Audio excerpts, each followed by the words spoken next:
Obrigado pela oração, irmãos. Bom estar aqui mais uma vez. Bom estar aqui fazendo o que a gente entende que o Senhor chamou para nós fazermos. Fazer aquilo que a gente ama, que a gente gosta, que a gente se dedica e que a gente faz com temor, com dedicação, com entrega. Quem prega precisa saber que ele um dia vai embora, mas as coisas que são pregadas ficam. Elas dão destino às pessoas, direção às pessoas. E isso é algo que sempre me move a procurar fazer com diligência, com dedicação, a exposição da palavra de Deus. Não significa falar as coisas que estão na minha cabeça e procurar um texto para respaldar isso. Significa falar o que o texto diz e mostrar à igreja aquilo que o Senhor registrou na sua palavra e que é imperativo para nós, a nossa reverência, a nossa obediência, a nossa sujeição a uma nova maneira de viver.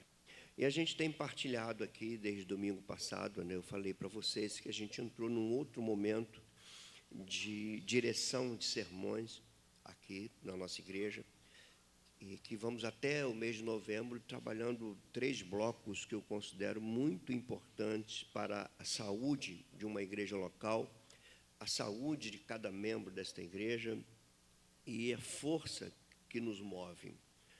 A gente vai trabalhar unidade e comunhão, e nós já falamos isso alguns domingos aqui, da base da unidade, da fonte da unidade, da cruz. Vimos isso em Gênesis, vimos isso na oração de Jesus, vimos isso no ensino do apóstolo João, né? Falamos 3 ou 4 semanas, voltaremos a falar.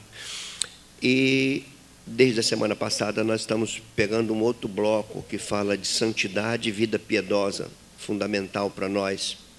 E nesse primeiro momento a gente vai trabalhar a carta aos Romanos, primeiramente o capítulo 6, depois o capítulo 7, depois o capítulo 8, que são 3 capítulos fundamentais para nós compreendermos isso. Semana passada nós falamos de Romanos 6, do verso 1 até o 11. E a gente vai dar prosseguimento a isso, e hoje eu vou falar do verso 12 até o verso 14. Queria que você abrisse aí a tua Bíblia. Romanos 6, versículos 12 a 14. Que a graça do Senhor possa estar sobre minha vida, sobre a vida de todos nós, para poder falar como convém da palavra dele. O texto diz assim, são palavras do apóstolo Paulo, tá? A igreja que estava na cidade de Roma, ou seja, uma carta direcionada à igreja que estava na capital do mundo, a cidade mais importante da época. E ele diz assim, não reine, portanto, o pecado em vosso corpo mortal, de maneira que obedeçais às suas paixões. Nem ofereçais cada um os membros do seu corpo ao pecado, como instrumentos de iniquidade, mas oferecei-vos a Deus, como ressurretos dentre os mortos, e os vossos membros a Deus como instrumentos de justiça. Porque o pecado não terá domínio sobre vós, pois não estáis debaixo da lei, e sim da graça. Deus bendito, nós não queremos só ouvir a tua palavra, nós queremos compreendê-la, e te rogamos para que ela seja aplicada no íntimo do nosso ser. Para isso nós abrimos diante de ti o nosso coração. Te suplicamos, Senhor, se há algum empecilho no nosso interior, alguma coisa que possa resistir à tua palavra, nós te pedimos que tu, nesta manhã, venhas quebrar tudo isso. Que haja em nós uma disposição interior movida pelo teu Espírito para ouvir, entender e para nos submetermos à tua palavra. Assim nós oramos, te suplicamos, ao mesmo tempo confiamos e cremos, porque sabemos que essa é a tua vontade. Oramos assim no nome de Jesus. Amém. Irmãos, como eu disse na semana passada, a carta de Paulo aos Romanos, para mim e para a maioria daqueles que estudam a Escritura, se não todos, talvez a carta teologicamente mais didática de Paulo, mais específica, mais detalhada, a que ele mais se dedicou a expor em 16 capítulos, que aqui estão diante dos nossos olhos, expor a doutrina central do cristianismo. Como diziam os reformadores, a doutrina sobre a qual a igreja está de pé ou cai. A doutrina que diz se há cristianismo ou não, se há salvação ou não, se há vidas em Cristo ou não. E essa doutrina é a justificação pela fé. Esse era o centro do pensamento de Paulo. Era de onde partia toda a sua cosmovisão, toda a sua compreensão do seu ministério, do seu ensino, daquilo que a igreja precisava entender, compreender. E foi exatamente por essa verdade que ele morreu. Por essa verdade ele foi perseguido pelos judeus, muito perseguido. Por essa verdade ele apanhou, ele levou chicotada, ele sofreu naufrágio, ele sofreu muito por essa verdade. E a justiça de Deus é adquirida por nós pela fé em Jesus Cristo. Paulo entendia que a cruz era um lugar de imputação. Ele entendia que na cruz foram imputados em Jesus os nossos pecados. E por meio da cruz a justiça de Jesus Cristo foi imputada em nós. E é essa justiça que nos torna justos. Ele não está falando aqui, justiça moral, ele está falando de absolvição. Ele está falando de uma condição diante de Deus que ninguém tem, a não ser quem crê em Jesus Cristo. De ser absolvido, de não ter mais culpa. Então, como eu disse, Paulo entendia que a cruz era o centro de todas as coisas, o centro de todo o seu pensamento. E ele entendia a salvação de uma forma muito ampla. Ele sabia que o pecado era a raiz de todos os males, ele sabia que o pecado trouxe morte, ele sabia disso tudo. Para o problema da morte, Paulo ensinou sobre regeneração. Pela cruz nós temos uma nova vida. E para o problema da culpa, ele ensinou sobre justificação. E essa palavra, justificação, isso aqui também Paulo é brilhante. Muitas palavras dos escritos de Paulo, ele extraiu do mundo romano. Você não vê ninguém usando essa palavra justificação, a não ser Paulo. Paulo a introduz dentro do pensamento teológico. Porque justificação é algo que ocorre dentro de um tribunal, quando alguém é absolvido, quando o martelo então é batido, dizendo não há mais culpa sobre você. Você está absolvido. E Paulo dizia, então, que o pecado nos tornava culpados diante dele. Por isso, ele usa a expressão inimigos. Havia inimizade entre nós e Deus. Havia conflito. E aí também nos faz entender o sentido de reconciliação e de paz. Quando ele diz assim, justificados, pois, pela fé, temos paz. Não significa paz interior. O que ele está dizendo é, acabou a inimizade, a paz entre nós e Deus. Houve reconciliação, o caminho está aberto, podemos ter acesso a Ele. E o que inquietava os opositores de Paulo, sobretudo os judeus nessa época, é que ele dizia que isso era exclusivamente pela fé em Jesus. Não podia... O ser humano nada poderia fazer para resolver sua culpa. Por mais que ele exercesse toda a sua bondade e benefício aos outros, por mais que ele se esforçasse em fazer o bem, ele não resolveria o problema da culpa. O problema da culpa só era resolvido por crer que Jesus Cristo morreu levando o que nos acusava e nos dando o que nos absolve. É por isso que estamos aqui. Fomos justificados. E nesta carta, Paulo explica isso com detalhes. Inclusive, ele vai trabalhar na sua precisa teologia as objeções a essa doutrina. Porque assim como hoje, naquela ocasião em que Paulo escreve, havia também indagações. Se é somente pela fé, Se pela fé em Jesus Cristo somos salvos para sempre, justificados para sempre, absolvidos para sempre, se pela fé em Jesus Cristo não há mais inimizade entre nós e Deus, se pela fé em Jesus Cristo o caminho está aberto, se pela fé em Jesus Cristo a eternidade nos espera, a eternidade nos pertence, estamos certos que estaremos com Ele, se por meio de Jesus Cristo, se é somente crer em Jesus Cristo que eu tenho tudo isso, então qual é a questão de eu estar impedindo o pecado? Nem o pecado me separa dele. Então, obviamente, que isso trazia objeções ao ensino de Paulo. Mas Paulo não responde a essas objeções se rendendo. Ele responde argumentando teologicamente. E é aqui que nós estamos. Já no verso 1 desse capítulo, você vai ver claramente a objeção. Quando ele diz assim, que diremos, pois? Vamos permanecer no pecado para que a graça seja mais abundante? E ele responde dizendo, de modo nenhum. E ele passa a explicar por quê que nós não devemos viver em pecado. Por que não podemos argumentar isso? E ele vai responder de uma teologia ao mesmo tempo simples e profunda. Porque ele diz assim, é porque vocês morreram em Cristo. Se vocês se batizaram, é porque vocês morreram e ressuscitaram em Jesus. E se vocês morreram em Cristo, e se Cristo morreu pelos pecados nossos, então vocês também morreram para o pecado. E se vocês morreram para o pecado, como vão voltar a viver para aquele que está morto? Esse era o pensamento de Paulo.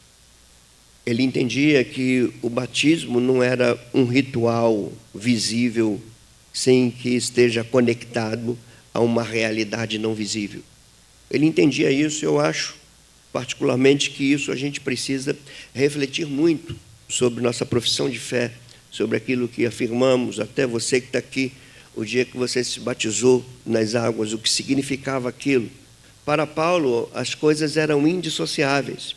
A conversão era indissociável do batismo, e o batismo era indissociável da conversão. Ele entendia que a conversão a Cristo era oriunda de duas ações, arrependimento pelo pecado e fé naquele que levou o pecado. Essas duas coisas geravam conversão. E uma vez convertida, a pessoa tinha que ser batizada. Então, para Paulo, batismo e conversão são coisas que não podem se dissociar. E é por isso, você vai ver com muita naturalidade no livro dos Atos, quando as pessoas se convertiam, elas eram batizadas no mesmo momento. Foi assim com o carcereiro, foi assim com o etíope, com Filipe, e era assim, eles eram batizados. Foi assim na casa de Lídia, eles eram batizados no momento que criam. Por quê? Porque eles não entendiam aquilo como algo senão uma conversão. E é muito diferente do nosso tempo, irmãos.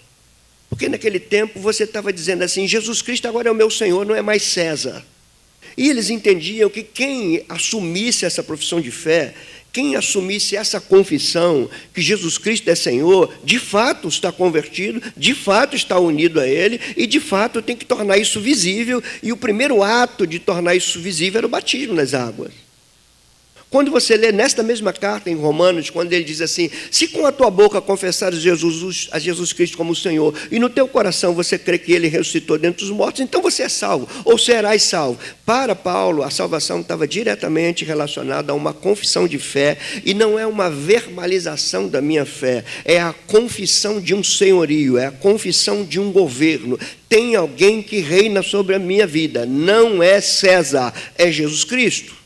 Então, isso aqui já era a razão para se crer que fulano de fato se converteu, porque ninguém, em sã consciência, ia confessar que Jesus Cristo era Senhor numa terra onde o Senhor é César. Ninguém poderia confessar que Jesus agora é o que governava a vida dele. Quem era Jesus? Um judeu que morreu e que seus discípulos afirmavam que ele ressuscitou.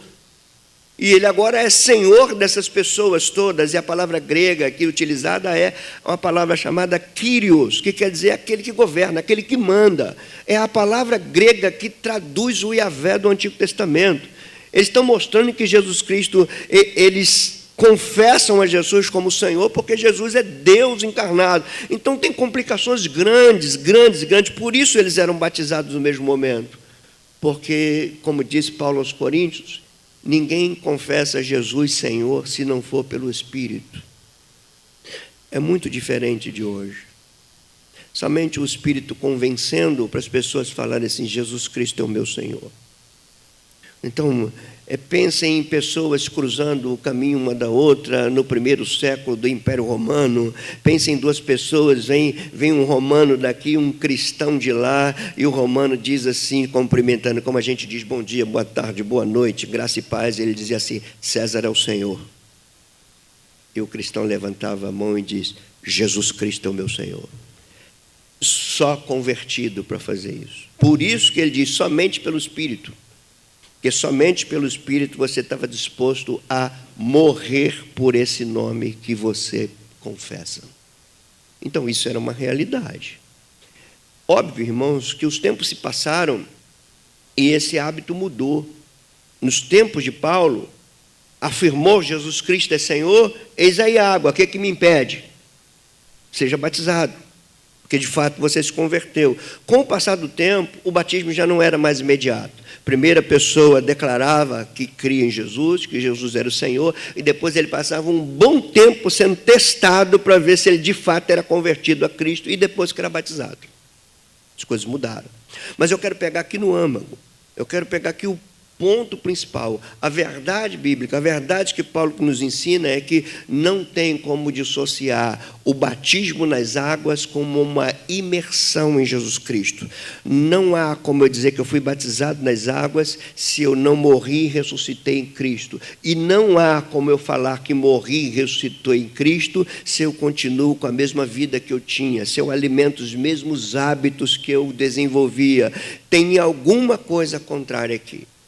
E Paulo, então, até o versículo 11 desse capítulo, ele vai dizer isso. Vocês morreram.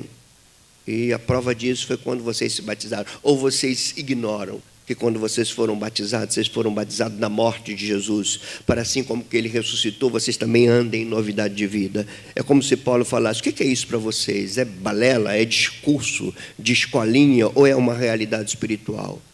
Como é que vocês podem agora se atrever a pensar que podem pecar só porque eu ensinei que onde abundou o pecado, superabundou a graça? Quem é que traz essa jactância para vocês? Que achar então que quanto mais você pecar, mais graça você vai ter. E ele está dizendo, as duas coisas não se associam, as duas coisas não batem. Aonde está a graça não pode estar o pecado. Aonde está a vida em Cristo não pode estar uma vida em Adão. Essas duas coisas, elas precisam ser trabalhadas e vencidas. E aqui ele entra no texto que nós estamos aqui diante de nós. Ele começa no verso 12 com uma expressão para a gente pensar.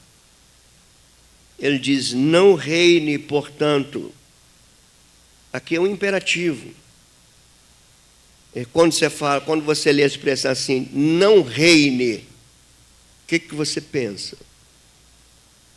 Pensa num ser superior que governa, que está reinando sobre as nossas vidas. Só o que ele diz? Não reine, portanto, pecado no vosso corpo mortal. Ele está dando um imperativo. Ele está dizendo, essa palavra portanto, que está aí, para você compreender o texto, é uma clara conexão com o que o Paulo falou até o verso 11. Até o verso 11 ele está dizendo, não tem como dizer que agora você pode pecar, não tem como você continuar alimentando os velhos hábitos, não tem como você continuar dizendo que pode pecar porque você é do Senhor, não é compatível, esse discurso não pode estar na tua mente, muito menos nos teus lábios. Por quê? Porque vocês foram batizados na morte, na ressurreição de Jesus, e por isso vocês agora estão unidos a Ele, e vocês não podem estar unidos a eles e unidos ao pecado. É impossível.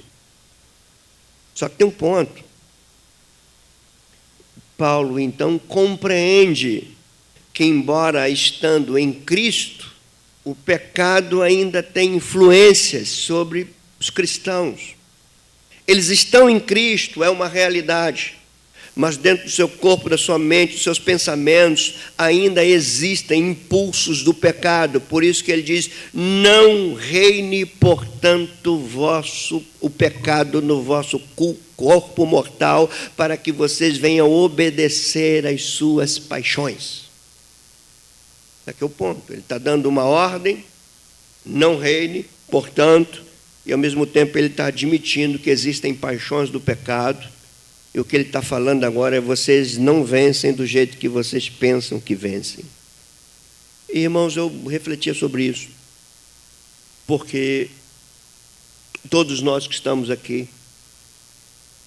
penso eu, cremos em Jesus Cristo, fomos justificados por Ele, como cantamos, salvos pela sua graça.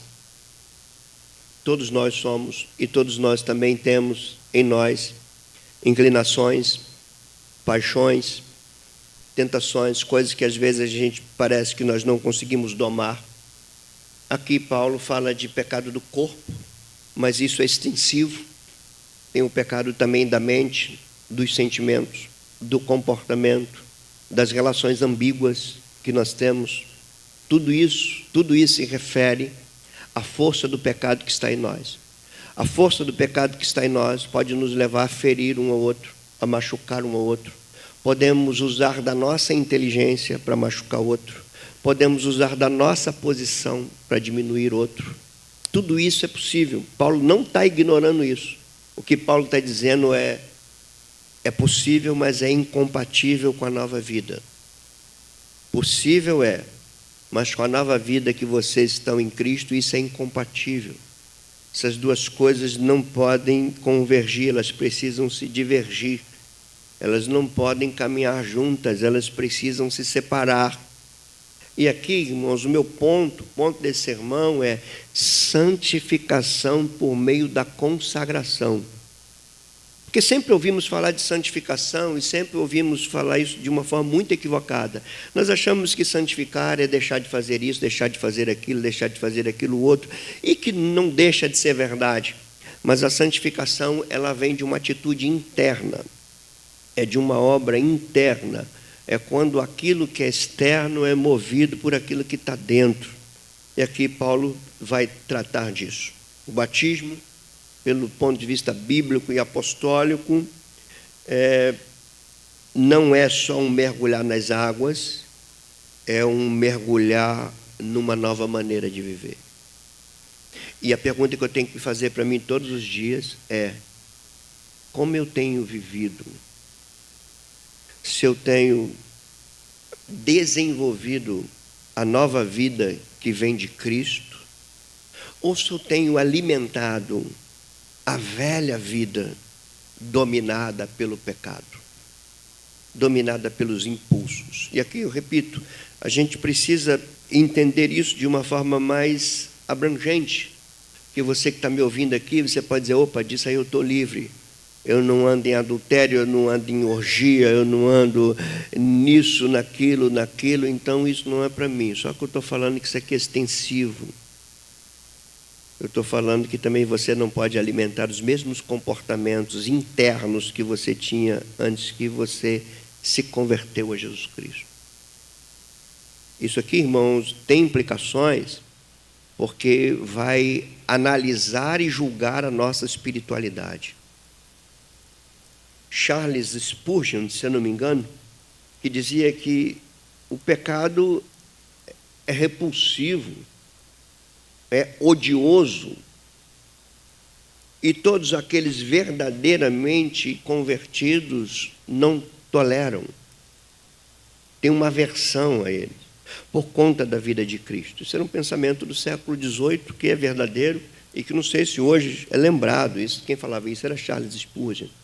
Então, o que eu tenho que comigo, como é que eu lido comigo? Quando eu vejo que na minha mente se alimentam-se pensamentos destrutivos, nocivos, mesquinhos, eu preciso rejeitá-los. Quando eu começo a analisar a mim mesmo e perceber que eu sou capaz Sou capaz, mesmo sendo um crente, mesmo sendo revestido de dons, mesmo estando ocupado com funções importantes na igreja, eu posso ainda abrigar no meu interior tendências pecaminosas. É possível que isso aconteça. E como eu disse, irmãos, aqui para nós, aqui enquanto família, enquanto igreja, enquanto comunidade cristã nesse local, a gente precisa olhar esse texto de uma forma mais abrangente, de uma forma mais inclusiva. Não é somente o pecado do corpo que a gente tem que tratar aqui, é o pecado do comportamento, é o pecado dos pensamentos, são as coisas nocivas que carregamos dentro de nós e como carregamos, como somos capazes, irmãos. Vocês sabem que eu me reconheço um teólogo pastoral, não um teólogo acadêmico, um teólogo pastoral. Então, eu procuro conhecer a igreja que pastoreio para poder trazer respostas da Escritura para ele. Eu tenho toda a ciência, como teólogo que sou, que a teologia pode camuflar as coisas mais podres que podem estar dentro de mim. Eu posso abafar o meu comportamento ruim com discursos técnicos e teológicos que são corretos, mas que às vezes apenas camuflam as coisas dentro de mim que não estão sendo tratadas. Nesse ponto, é possível você ter grandes discursos teológicos e corretos discursos teológicos, mas tratar sua esposa mal, tratar seu filho mal, ser arrogante, ser orgulhoso. Você é capaz disso tudo.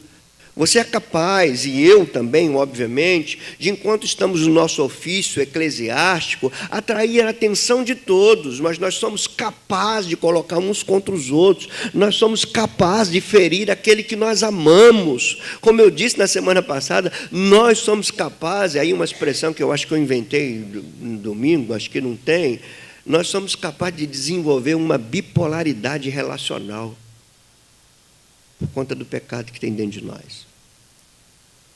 E isso é muito forte, eu queria dizer que isso está presente. Né? Diante disso tudo, irmãos, a primeira coisa que eu quero que você entenda é que a conversão não é só a libertação das trevas no sentido religioso da coisa. Quando Paulo fala aos Colossenses, né, ele vos libertou do império das trevas, não é apenas uma libertação do domínio de Satanás. É uma libertação de todo o governo, que é oriundo dele. Então, não tem como eu dizer que sou convertido a Cristo, se eu ainda desenvolvo e continuo a desenvolver uma velha vida, da qual eu teria que me envergonhar agora. A maneira de eu agir, a maneira de eu falar, a maneira de eu me comportar, precisa agora ser tratado por uma nova perspectiva de vida em Jesus Cristo. Eu preciso agora desenvolver uma imagem que eu não tinha, é a imagem do Filho de Deus. Esse é o sentido, é o propósito maior de Deus na salvação minha em Jesus Cristo. Por isso que ele vai dizer, esse mesmo Paulo vai dizer em Romanos 8, quando ele diz, olha, tudo coopera para o bem daqueles que amam a Deus, daqueles que são chamados segundo o seu propósito, porquanto o que de antemão conheceu, ele também predestinou para ser conforme a imagem do seu Filho. Eu fui predestinado para desenvolver a imagem do Filho. Por quê, pastor? Porque ele é a imagem do Deus invisível. Ele é a expressão exata do seu ser.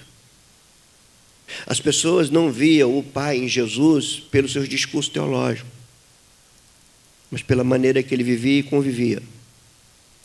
Então, qual é o lema da minha vida? Qual deve ser o alvo da minha vida? O que deve ser a oração da minha vida? Uma vez que eu estou em Cristo, uma vez que eu estou morto e ressuscitado em Cristo, a minha vida agora é para desenvolver a imagem dele e anulando a imagem de Adão em mim.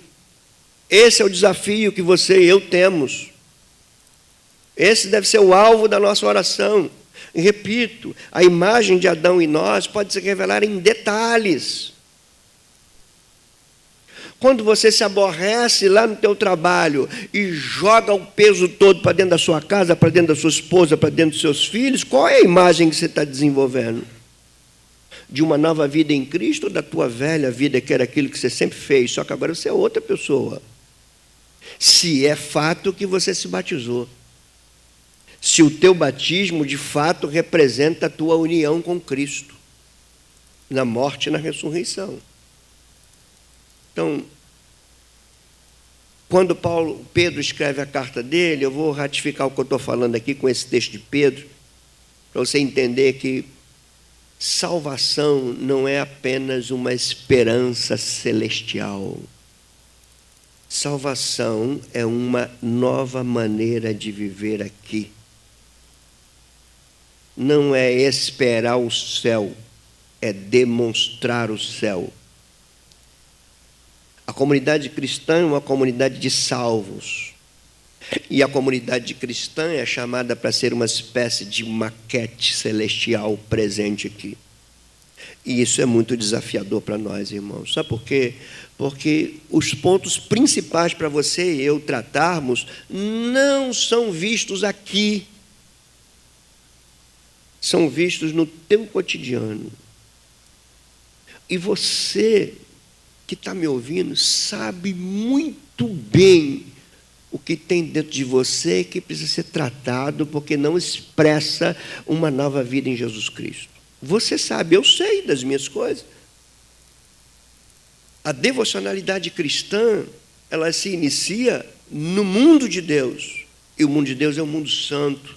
E à medida que eu começo a minha espiritualidade na santidade de Deus, eu vou ver o que está em mim impuro, que precisa ser tratado pela graça dEle, pela santidade dEle, aplicada na minha vida. Então, com relação a comportamentos externos, não é muita questão aqui não, né? Embora eles precisam ser tratados, mas mais especificamente por comportamentos internos, que depois vão se externar, e aqui você vai concordar comigo. Sabe quando você se mostra quem você é? Toda a igreja que desenvolve uma dimensão de família, de estarmos juntos, inevitavelmente as pessoas vão ver teus erros, elas vão ver tua forma de se comportar, e você vai ver nos outros. Toda relação íntima é uma relação também de exposição. Você está aqui hoje, não está? Você chama teus irmãos, um irmão, um casal, vai na minha casa. Lá na tua casa ele vai ver como você é, como é que você trata. Se essa relação se acentua, um vai ver o erro do outro com muita facilidade, porque todos nós temos. Então a questão aqui, irmãos, é como tratar desses elementos internos invisíveis que não são vistos quando nós estamos aqui. São vistos nos relacionamentos mais estreitos, mais intimistas, que eles transparecem. Então, eu queria ler Pedro, que ele diz assim, 1 Pedro 1,18, que ele diz assim, sabendo, eu quero que vocês peguem aqui, há um consenso entre os apóstolos, há um consenso, todos eles entendiam que alguém que se batizou é uma nova natureza, uma nova criação, alguém que se batizou tem uma nova vida em Cristo. Eles entendiam isso. Se o batismo fosse legítimo, fosse oriundo de arrependimento, e o arrependimento oriundo de fé, ou melhor, relacionado à fé, eles sabiam disso. E quando Pedro escreve, ele diz assim, sabendo, olha a expressão, sabendo, vocês sabem, vocês têm consciência, sabendo que não foi mediante coisas corruptíveis, como prata e ouro, que vocês foram resgatados, até que a gente sabe. Fomos resgatados do império das trevas, fomos resgatados do diabo, fomos resgatados disso tudo. Mas o que Pedro fala aqui é algo mais profundo. Ele diz, vocês foram resgatados de uma vã maneira de viver. Vocês foram resgatados de um fútil procedimento. Vocês foram resgatados de uma maneira desonrosa de viver. Vocês foram resgatados da maneira antiga de vocês viverem. E se a gente não entender isso, irmãos, não tem cristianismo desenvolvido. A gente precisa entender isso. Do contrário, nós vamos ser apologetas de nós mesmos, mestres em nos defender. E muitos de nós sabemos fazer isso com muita habilidade. Sabemos argumentar, sabemos nos defender. Eu me lembro que eu estava aconselhando uma pessoa que foi conversar com o seu pastor, e ela veio me procurar e falou assim, pastor, estou te procurando, porque é muito difícil conversar com ele. Eu falei, por que é difícil conversar com o teu pastor? Porque ele tem um argumento tão detalhado que, se eu vou falar alguma coisa, ele consegue transferir aquela culpa para mim. De tanto que ele é argumentativo. Se eu vou lá me queixar de alguma coisa, ele transfere aquilo, eu saio de lá me sentindo culpado devido à capacidade de argumentação que ele tem. E assim somos nós. Então, eu queria pontuar 4 coisas com vocês aqui desse texto, que eu acho importante demais para nós, embora eu já tenha pontuado muitas coisas dele. Mas eu quero que vocês entendam isso. Primeiro, a união com Cristo não anula as paixões oriundas do pecado. Essa é a notícia triste. Tem um imperativo, não reine o pecado no vosso corpo mortal, e ao mesmo tempo tem um indicativo que diz: as paixões pecaminosas ainda estão em vocês. Por isso, o verso 12 vai dizer: não reine, portanto, o pecado em vosso corpo mortal, de maneira que obedeçais às suas paixões. Então, o que a gente entende aqui? Eu tenho uma nova vida em Cristo, eu estou em Cristo, eu fui batizado na sua morte, na sua ressurreição, mas isso não tirou de mim as paixões do pecado. Elas ainda existem. Elas são internas. Às vezes elas são camufladas. Às vezes elas são silenciosas. Às vezes elas são ativas quando eu estou sozinho. Mas elas existem. As paixões, que em outros textos se fala a concupiscência, desejo, o impulso para fazer o que é errado. Como eu disse, pode ser prático, externo, como pode ser subjetivo, invisível, na mente. No advento da tecnologia, por exemplo, nas redes sociais, você pode dar vazão a essas paixões carnais, sem que ninguém perceba que você está fazendo isso. Então, por isso, irmãos, é necessário uma honestidade muito grande quando você ouve uma palavra como essa. É como se Deus estivesse nos desnudando, como se Ele estivesse tirando assim o véu de sobre nós, mas eu quero que você veja tudo isso que está aí dentro, isso aí são as paixões da tua carne. É isso aí que eu estou falando para vocês, que isso não reine na tua vida, que isso não governe a tua maneira de pensar, que isso não governe a tua maneira de agir. Nas redes sociais, você tem a prerrogativa do secreto.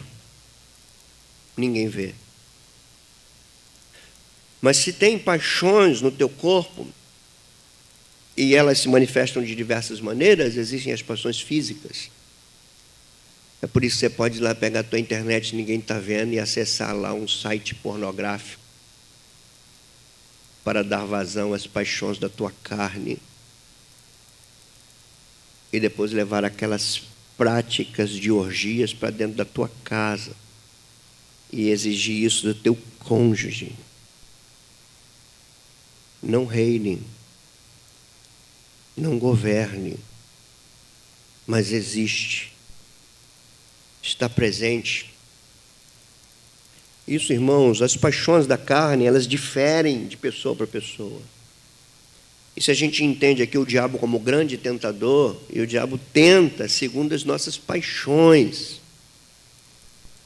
Se você não tem problema com dinheiro, você não vai ser tentado nisso.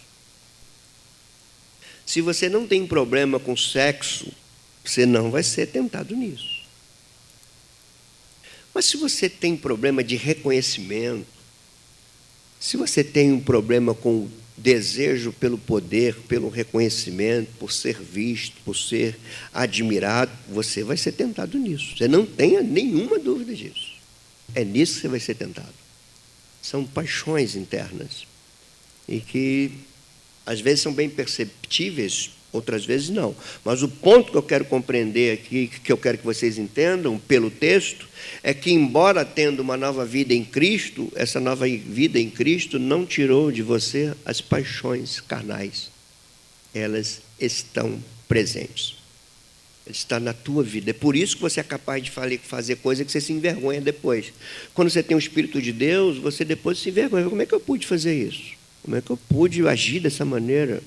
Mas a notícia triste que eu dou para você é que você é capaz de agir de novo. Tal é a nossa natureza, as paixões, as concupiscências, as inclinações, aquilo que nossa carne almeja fazer, né, tem desejo de fazer, é atiçada para fazer. Isso pode ser, por isso que eu digo, irmãos, com muito temor no meu coração, eu vou dizer o que eu vou dizer agora. Um ambiente como esse pode ser um ambiente que leve você a maquiar tuas paixões, teus pecados. Você pode jogar tudo para debaixo de um tapete religioso aqui. Então, só que Deus não trata nessas categorias. Ele fala de verdades profundas, presentes, que precisam ser tratadas à luz da revelação dele. Você não precisa ir para um divã de psicólogo, você precisa ouvir a palavra de Deus falando, te ensinando, te instruindo de como agir. Agora, a segunda coisa que eu queria que vocês percebessem no texto é que, embora os impulsos existam, mesmo você estando em Cristo, uma vez em Cristo, você deve dominar esses impulsos. Eita! Eu lembro do texto de Gênesis, quando Deus repreende Caim e fala assim: teu pecado será contigo, agora cumpre a você dominá-lo. E ele nunca ia dominar, porque ele não tinha o que nós temos agora. Então, qual é o ponto aqui? Qual o ponto? Se você entende que Deus está falando com você, não sou eu que estou inventando coisa aqui, se é a palavra dele falando contigo, por isso, se você entende que ela é a palavra de Deus, então entenda que é Deus falando contigo. Eu só estou aqui usando as palavras do Daniel aqui, é a instrumentalidade minha. Mas o que eu estou expondo é o texto bíblico. Não é expondo para vocês, expondo para todos nós. E eu já falei isso, mas volto a falar. Quando a gente prega aqui, a gente tem 1 hora de fala. Mas às vezes nós ficamos 10 horas antes no texto. E você não tem ideia de como o texto fere quem vai pregar primeiro. Como ele entra como uma espada em quem vai pregar. O pregador que se debruça sobre um texto, ele é humilhado pelo texto. O texto machuca ele. Por isso que Calbart dizia que pregar é briga com Deus. É uma briga com Deus. Então, a segunda coisa é essa, né? As paixões existem, mas cabe a cada um de nós que está em Cristo dominar essas paixões. Por isso que ele está falando no imperativo. Não reine. Qual o ponto que você entende aqui? Quando se fala de reinado, entende-se que há um governo. Alguém reinando. Se você morreu para aquele que estava reinando, então você pode dizer não a todas as imposições desse governo tirano. É assim que você entende isso de uma forma bem natural. Porque Paulo está falando de uma forma natural, né? Por isso que muitas vezes você vai ver Paulo dizer assim: vocês não sabiam disso? Aos Coríntios, o que ele diz? Vocês não sabem que vocês são o santuário de Deus e que o Espírito de Deus habita em vocês? Como é que vocês andam agora do jeito que vocês querem andar, se isso é uma realidade? Só para a gente entender, irmãos, que cristianismo não é discurso. Cristianismo não se caracteriza, não se legitima pelas boas oratórias. Cristianismo é vida. Cristianismo é maneira de viver, maneira de enxergar o mundo, maneira de interagir com o mundo. É coisa séria. Não é um aglomerado de pessoas ávidas para usar Deus para conquistar alguma coisa, não. Cristianismo é renúncia. Cristianismo é negar o eu. Cristianismo é viver vida crucificada. Cristianismo é negar o teu eu diariamente. Subjugá-lo à cruz de Cristo diariamente, todos os dias. Então, ele vai falar desse imperativo: não reine, não te domine. Vença isso. Vença os seus impulsos. Não discursa sobre isso para continuar alimentando os teus erros. Vença. Você sabe quais são os seus impulsos, domínios. Coloque-os para fora. Então, pastor, eu vou viver sem pecar? Não, você vai viver pecando, porque você tem uma natureza pecaminosa. Mas o que eu estou falando para você é que você não precisa ficar cometendo os mesmos pecados, as mesmas atitudes a tua vida toda, porque a palavra desses que você diz que é a palavra de Deus diz: não reine, não domine. É o mesmo conceito que Paulo vai falar nas outras cartas dele, quando ele diz: despojai-vos do velho homem, joga fora o velho homem, que se corrompe com suas concupiscências, se revista do novo homem, que se renova para a glória de Deus a cada dia. Então, ponto, irmãos, a gente não pode ficar o tempo todo nos justificando. Eu sou assim mesmo, eu sou assim mesmo. O que você fez? Eu fiz a mesma coisa, eu fiz a mesma coisa. É igual o sujeito que se arrumava para encontrar com a sua amante e depois se arrependia. E falava: Deus, me perdoa, porque o diabo me tentou, o diabo me tentou, o diabo me tentou, o diabo me tentou. E continuava fazendo a mesma coisa, sempre. De um dia que ele está no espelho se arrumando para encontrar com o amante, o diabo apareceu para ele e falou assim: agora não vai botar culpa em mim não, hein? Você está indo por tua conta, não bota culpa em mim. Nós botamos a culpa no diabo, nós botamos a culpa nos outros, nós botamos culpa nas circunstâncias, no momento que a gente está vivendo. Só que a palavra de Deus está falando para você aqui, ó: não ofereçam cada um os membros do seu corpo ao pecado como instrumento de iniquidade. O que é isso? É imperativo. Não ofereça os membros do teu corpo como instrumento de iniquidade. O que é isso, pastor? Seja mais claro. Não empreste os teus olhos para os sites pornográficos. Não empreste a tua língua para destinar veneno contra os outros. Não use da tua posição para atrair pessoas a você. Não reine. Não ofereça teu corpo, tua mente, teus olhos, tuas mãos, tuas pernas, teus sentimentos. Não ofereça isso como instrumento de iniquidade. Isso você fazia antes. Pastor, eu tenho umas tentações em mim. Coloca diante de Deus. Vença. Vença. Aquele que roubava, o que faz? Não roube mais. E o que mentia? Não mente mais. E o que ficava olhando para a mulher dos outros? Não olhe mais.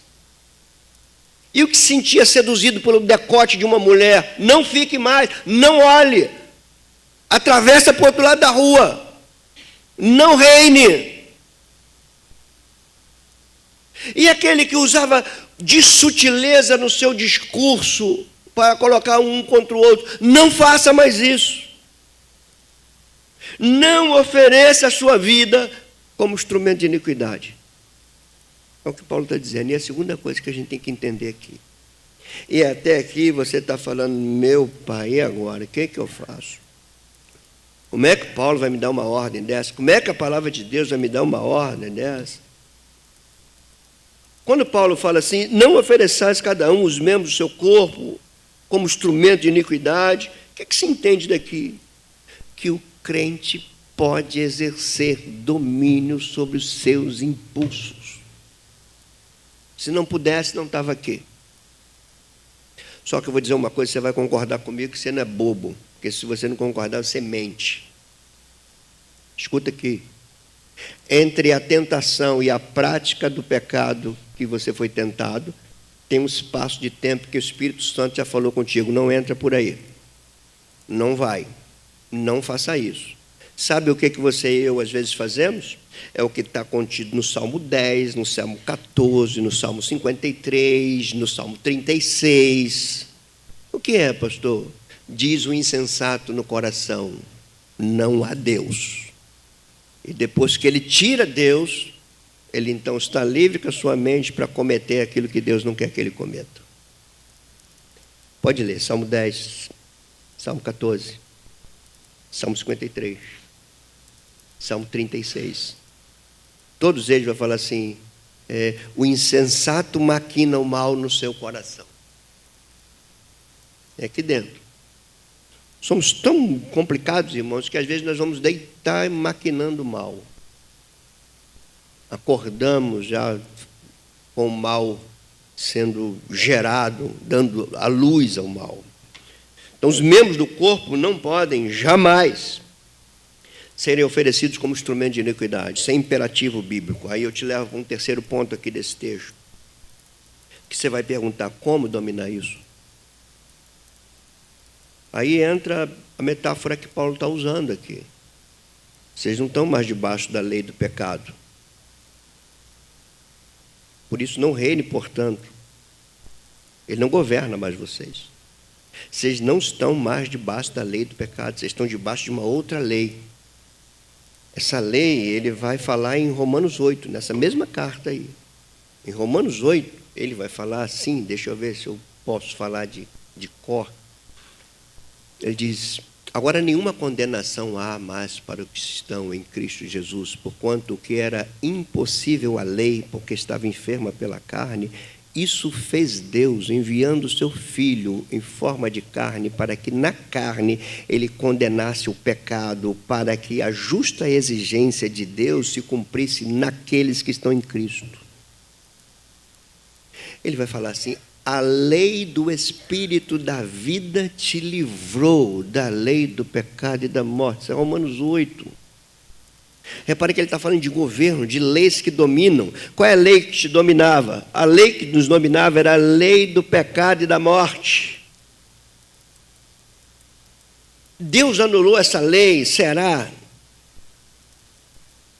Ou Deus colocou uma lei superior a essa? Repare o texto de Romanos 8, que eu estou citando de cabeça. A lei do Espírito da vida te livrou da lei do pecado e da morte. Então, por que agora você e eu podemos? A resposta é: porque tem uma lei superior em nossas vidas. Se você entende o cristianismo como algo autêntico, verdadeiro, é isso que ele vai dizer.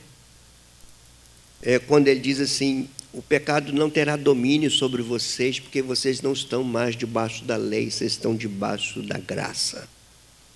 Vocês não estão mais debaixo da lei do pecado, vocês estão debaixo da lei do Espírito da vida, da graça de Deus. Então vocês podem. O que a gente chega, irmãos, aqui a uma conclusão interessante para vocês entenderem, que é o quarto ponto nosso aqui. A maneira de dominar os impulsos é confiar na graça de Deus e consagrar todo o nosso ser a Ele. Repare quando ele diz assim: ao invés de você oferecer os vossos membros para instrumento de iniquidade, ele vai falar para você oferecer esses membros agora de uma outra maneira. Ele diz: mas oferecei-vos a Deus. Isso tem a ver com inteireza. Isso tem a ver com Romanos 12, quando ele diz assim: rogo-vos pelas misericórdias de Deus que apresenteis os vossos corpos por inteiro como sacrifício vivo, santo e agradável a Deus, que é o vosso culto racional, e não vos conformeis com este mundo que jaz no maligno, mas transformai-vos, porque vocês têm uma mente renovada. Ele fala em Romanos 12. A gente se assusta com a naturalidade que Paulo fala, é porque nós estamos muito distantes entre a realidade do cristianismo quando ele nasceu e a realidade do cristianismo hoje. Nós estamos muito distantes disso. Então, para a gente é uma coisa muito... Para eles era natural, para eles era incompreensível outra coisa. Para ele seria incompreensível a pessoa que está em Cristo e agora continue fazendo as mesmas coisas, continue agindo da mesma maneira, oferecendo seus membros para o mesmo Senhor, para aquele que governava e para quem ele disse que morreu, já que eles estão em Cristo. Isso para eles era incompatível, irmãos. Então, como é que você vence isso? E eu? A resposta é confiando na graça de Deus. Não é confiando no teu mérito. O pecado não vai ter domínio sobre vocês, é porque vocês estão debaixo da graça. Isso, obviamente, ele está respondendo que a graça não é justificativa para o pecado. A graça é a condição que você tem para não pecar. Ele está quebrando tudo aqui. Você não pode usar da graça para continuar pecando, porque isso não é graça, é desgraça. Você não pode usar daquilo que você é em Cristo, que eu sou um cristão, e continuar fazendo a mesma coisa. Não pode. Então, como é que você agora oferece os teus... Como é que você livra dessa força, desses impulsos? Como é que você vai fazer para que não reine no teu corpo essas paixões pecaminosas? A primeira coisa é confie na graça de Deus. Não adianta você jejuar 6 dias, 7 dias, 24 horas por dia. Não adianta se você não confiar na graça de Deus. Não adianta, você não corrige apenas mudando o teu comportamento por fora. Você precisa confiar na graça de Deus. 1 e 2, pegando o que o próprio Paulo falou, oferecei-vos os membros que vocês ofereciam para a iniquidade, ofereçam agora a Deus. E aqui, irmãos, vale a pena um parênteses, que eu acho que tem muita gente confundindo isso. Paulo está falando aqui que a maneira de eu me livrar desses impulsos é eu consagrar a minha vida a Deus. Pastor, onde é que está a coisa que pode ser mal entendida? Tem gente achando que se consagrar a Deus é a mesma coisa que se consagrar a tua função na igreja. É a mesma coisa de você fazer com muita dedicação. Aí eu toco, então vou me dedicar à guitarra. Aí eu ensino, vou me dedicar aos livros. Eu faço isso, vou me dedicar a isso. Paulo não está falando para você se dedicar às coisas. Paulo está falando para você se dedicar a Deus. Se você não se dedicar a Deus, você nunca fará as coisas do jeito que lhe agrade, do jeito que o glorifique, do jeito que o honre. Isso é uma das coisas mais fáceis da gente camuflar. Ao invés de nos consagrarmos a Deus, vamos nos consagrar a isso. Vou dar toda a minha vida nesse projeto. Se você não der a tua vida toda a Deus, não adianta o teu projeto. Não bate uma coisa com a outra. Consagre-vos a Deus como. Aí ele vai falar como, né? Por que eu posso consagrar os membros que eu consagrava para o pecado? Como é que agora eu posso consagrar a Deus? E a resposta é, porque não é o pecado que te domina mais, é Deus que te domina. Porque você morreu para Ele, você vive para Cristo, você agora pode. Você pode se consagrar a Ele, porque a culpa que estava sobre você não está mais. Ele levou a tua culpa e Ele colocou em você a justiça dEle. Então você pode agora entregar-se totalmente a Ele. Depois que você se entrega totalmente a Ele, aí você vai se entregar àquilo que Ele te chamou para fazer. Nunca o contrário. Primeiro eu me consagro a Deus. Depois aquilo que me chamou para fazer. Senão eu posso usar aquilo que eu faço como disfarce para esconder aquilo que eu continuo sendo. E aqui o texto, irmãos, ele bate com vontade, não tem como sair dele. Então, você que está me ouvindo aqui, lembra quando Paulo falou assim, Deus não leva em conta o tempo da ignorância? Vocês não podem usar mais essa prerrogativa. Vocês não são mais ignorantes, vocês estão conhecendo. Então, você, igual o outro, chegou para mim, poxa, isso faz muitos anos, mas tem hora que eu lembro das coisas, na hora que eu estou pregando. Pastor, pequei. O que você fez? Era um jovem na época. Eu fiquei horas vendo um filme pornográfico. E por que você fez isso? Quando eu vi, eu já estava dentro do cinema. Eu falei, toma vergonha, cara. Será que você não sabe que estava caminhando para o cinema para entrar para ver um filme pornográfico lá dentro, dentro de uma orgia? Será que eu não sabia que era isso? Claro que você sabia, você foi porque você quis. Não única coisa boa é que você está reconhecendo teu pecado, está confessando. Agora, se você não consagrar tua vida a Deus, semana que vem você vai voltar lá para fazer de novo. É consagrar a sua vida a Deus. Os membros, outrora, instrumentos do pecado, agora são instrumentos que servem à justiça. É o que ele diz: entrega os vossos membros a Deus como instrumento de justiça. Quando ele diz assim, o pecado, repare a expressão no plural do verbo 14. Pelo menos a revista atualizada vai traduzir assim: o pecado não terá. O verbo está no plural, no futuro. Ele não está falando de uma lei, ele está falando de uma promessa. Ele está prometendo a você que o pecado não vai ter mais domínio sobre a tua vida. Ele está explicando por quê. Porque a lei do pecado foi vencida pela lei do Espírito da vida. A lei foi substituída pela graça de Deus. Aquilo que você não podia, Deus fez no teu lugar, entregando o seu filho na cruz.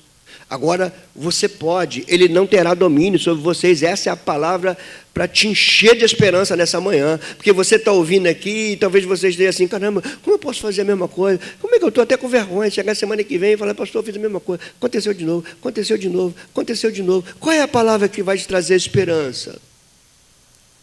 Se você crê que a Bíblia é a palavra de Deus, ela está dizendo para você: isso não vai ter domínio sobre você. Depende qual a fonte que você está se entregando. Então, irmãos, só como questões práticas para nós nesta manhã, entenda os seguintes pontos que eu quero ajudar você nisso, assim como eu acho que Deus tem me ajudado. Entenda, a conversão é uma realidade espiritual, de fato, mas é uma realidade espiritual que deve se tornar visível. Como, pastor? No teu dia a dia. Você precisa crer corretamente, ortodoxia. Mas você precisa praticar corretamente o que você crê, ortopraxia. As duas coisas. Pensar correto, agir correto. Então, repito, saia daqui entendendo: a minha conversão é algo espiritual que precisa se manifestar visivelmente, no meu dia a dia, na prática. É quando alguém tentar te seduzir: não tem como você, assina aí, faz de conta que foi esse o valor. Eu falo assim: não posso fazer isso mais não. Acabou. Os meus membros agora são consagrados a outro. Não vou assinar aqui: a conta deu tanto, assina aí que foi mais. E quando eu vou justificar lá para o meu patrão, tem um lucrozinho aqui. Não, você não faz mais isso. Acabou. Alguém que procura para você, começa a falar assim: quero te contar um babado novo. Aí você fala: não quero ouvir, não. Não sou mais desse. Não quero ouvir mais isso. Acabou para mim. Não quero. Quer falar alguma coisa para mim? Fala alguma coisa. É produtivo? É para a glória de Deus? É para desenvolver a vocação que Ele nos deu? Então vamos juntos. É um conflito que você tem, está precisando de oração? Vamos embora. Agora não me procura para falar dos outros, não. Não me procura para fazer fofoca, não, porque eu não estou mais nessa. Acabou. Eu apresento os meus membros agora em consagração como instrumento de justiça e não como instrumento de iniquidade. Acabou. E é assim, dia após dia. Você que trabalha aí na rua, agora direto para você. Você que é motorista de aplicativo, que está lá e que pega lá a clientezinha com a sainha curta e que vem com as conversas esquisitas para você, você cai fora. Se repreenda isso.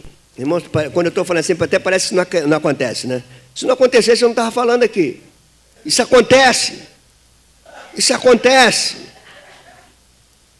Como é que você faz isso? Não, eu não posso apresentar os meus membros para a iniquidade mais. Por quê? Porque eu estou em Cristo. Eu não posso mais fazer isso. Meus membros agora são entregues para a justiça. Esses membros, esse beijo que você quer de mim, eu vou dar para meus filhos quando chegar em casa. Eu vou dar para minha esposa quando chegar em casa. Eu vou dar para quem se aliançou comigo. É assim que você vence, irmão. Vida prática. Segunda coisa, não ignore jamais a realidade de que paixões pecaminosas ainda estão na tua vida. Elas existem, elas estão presentes. Como é que você faz então? Vigia! Vigilância! Perceba! Esteja atento! Você nunca vai vigiar se você não consagrar a tua vida a Deus. Quanto mais você consagra a tua vida a Deus, mais você se aproxima da luz. Quanto mais você se aproxima da luz, mais você percebe as trevas. Se é o contrário, você vai embora. Quando você vê, você já fez. Então, vai ao terceiro ponto. Consagre a tua vida àquele que te salvou. Meu irmão, minha irmã, às vezes eu falo às pessoas que eu brinco, eu pergunto assim, você leu a Bíblia essa semana? Não. Eu falei, quem alimenta a tua mente? Quem é que está alimentando a tua mente se você não bota a palavra de Deus para dentro dela? Qual é a água que está entrando se você não bota água pura? Consagre tua vida ao Senhor. E ela começa isso com os joelhos dobrados, com vida pautada na Escritura, com lágrimas que se derramam na Escritura. É você ler a palavra, é você orar pela palavra, é você aplicar a palavra, é você ser ensinado pela palavra todos os dias da tua vida.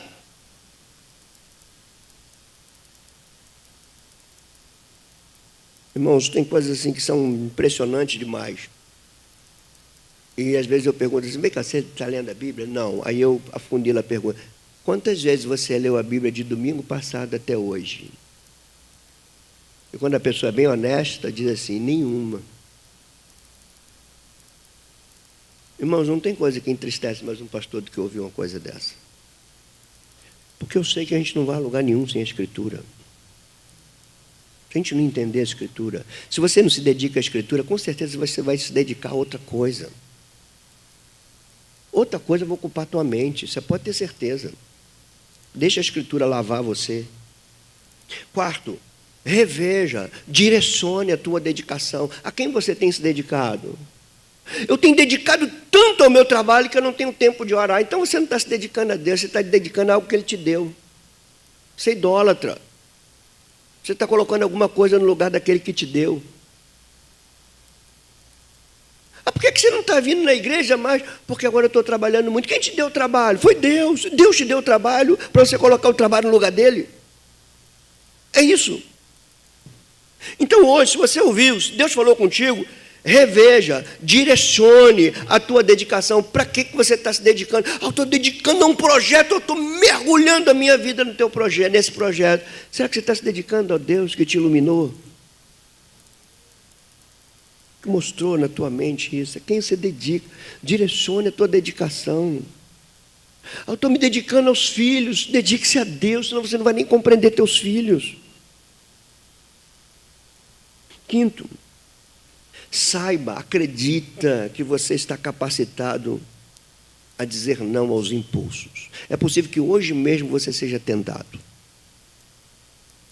Hoje mesmo, o Senhor pode permitir que uma situação surja na tua vida para você colocar à prova o que você está ouvindo.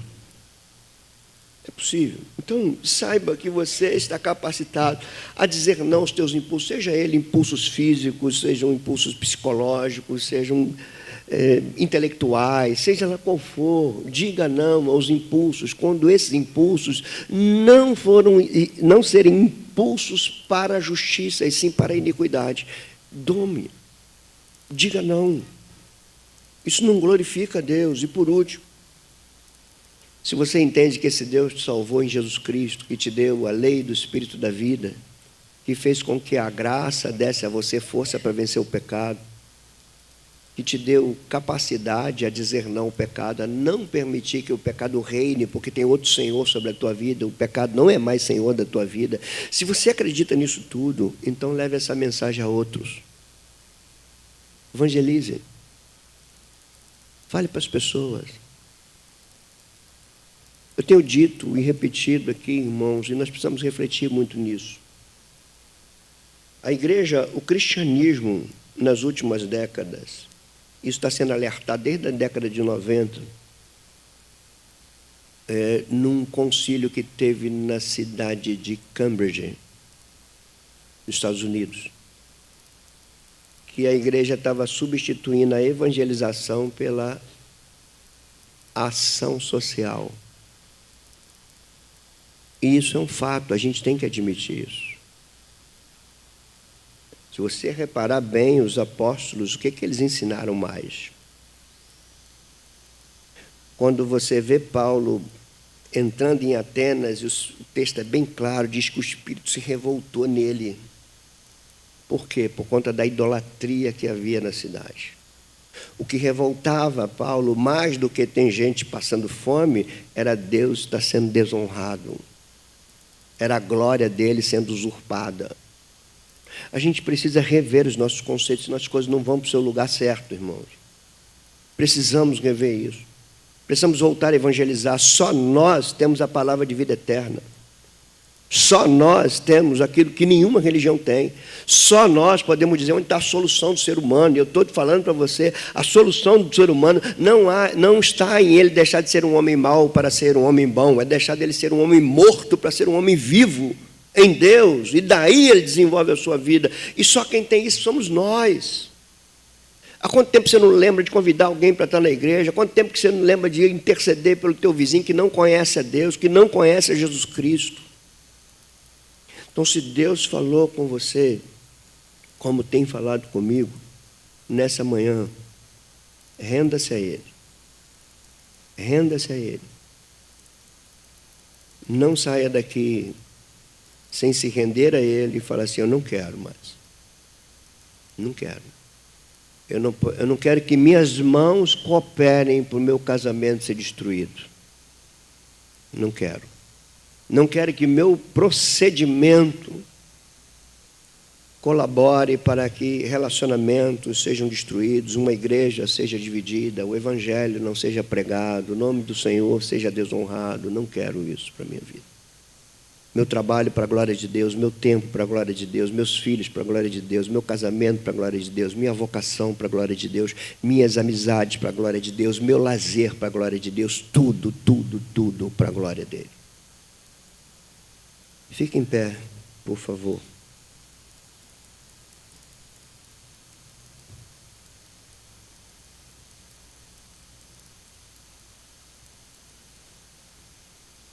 Se você quer nesta manhã que de fato aquilo que você ouviu tenha efeitos na tua vida e não apenas admiração na tua vida, tenha efeitos na tua vida, você precisa fechar os teus olhos, reconhecer isso diante do Senhor nesta manhã e falar, Senhor, os membros que eu tenho consagrado como instrumento de iniquidade,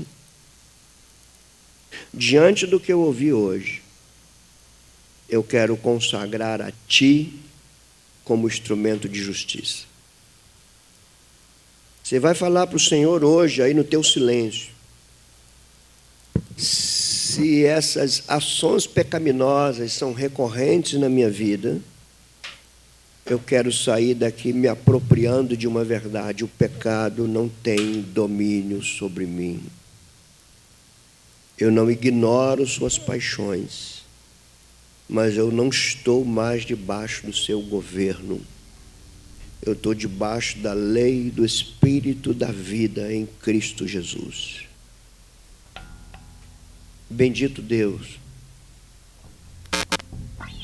É o teu Espírito que promove arrependimento e fé.